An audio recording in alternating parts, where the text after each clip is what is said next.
जय झूलेलाल। तव्हांखे सभिनी खे ख़बर ई आहे 20 मार्च सिंधी जो नयो साल चेटीचंड अची चुकियो आहे।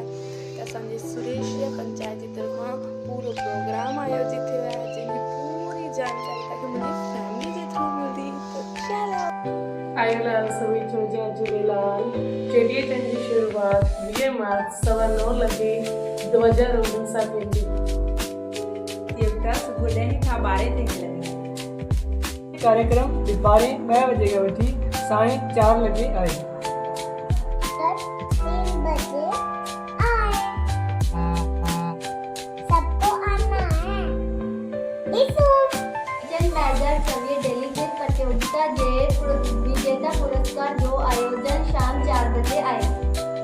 विवाह सम्मान समारोह 5:30 लॻे आहे। बहराना साहिब शाम 6:15 बजे।